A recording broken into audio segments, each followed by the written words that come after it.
All right, today's topic, we're going to talk about something that most people know is available, but some, even after using the platform for a while, do not know that this exists. For those of you who are unaware that you can change the view for a particular search results, there are buttons right here that can switch from the normal list view to the grid view, and then they also shows the world view. And so this kind of shows the businesses in a map view. However, this only shows the businesses that are initially in the list. You'll notice if you go scroll down to the bottom of your list that's in the normal view, let's say you have 15 and I have the lazy load turned on, but you could have the other ones just with the 1, 2, 3 and just kind of click more.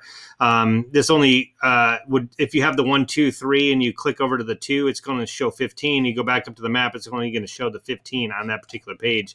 The lazy load allows you to keep adding additional businesses. And so what it'll do, it'll just keep showing those, and I have 800 in mine. But if you kept clicking that to show all the listings, it basically adds all of those back into the map. So I'm going to scroll back up here and click on the map now, and you see a wider portion of Michigan where I'm at here, just because I kept zooming out and adding more and more businesses.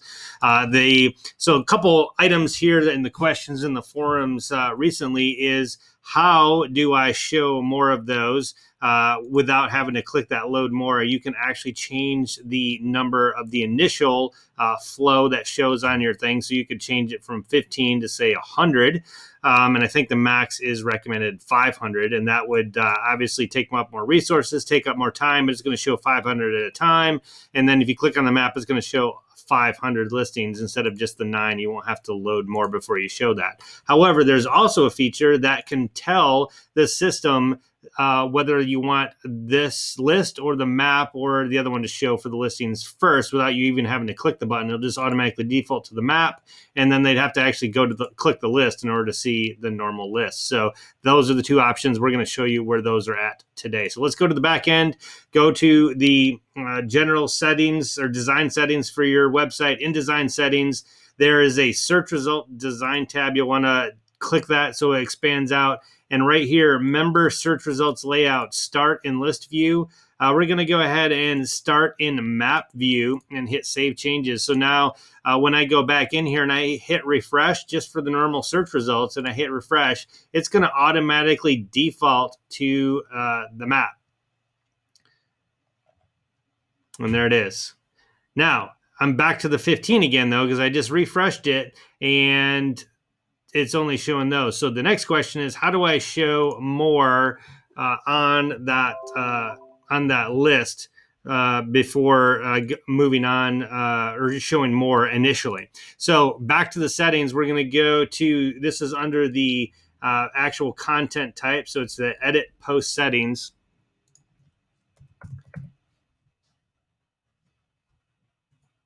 And you're going to go into whatever it's actually going to be in the listing. It's normally down here at the bottom. Go to edit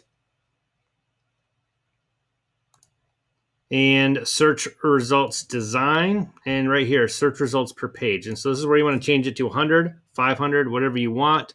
And then it'll show that for that. So let's go. I'm going to change this to 100 instead of the 15. I'm going to go back to the map. And again, this is going to default to the map because that's what I have it defaulted as now. I'm going to hit refresh.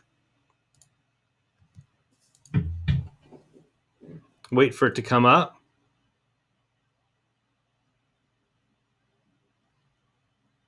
And again, it's going to take longer to load because we're loading 100 at a time, vice just 15. And there we go. So now it's defaulting to the map and defaulting to the 100 businesses. So those are the settings that many people know, but many don't even know that these buttons exist. But then you see how you can edit the number of listings auto default, and then which one is showing up on default. And obviously you can change that back for both those settings if you do not like it. So hope that helps. Until next time, directorytoolkit.com. If you need any other tips or tricks, we'll be posting this video there as well. Thank you.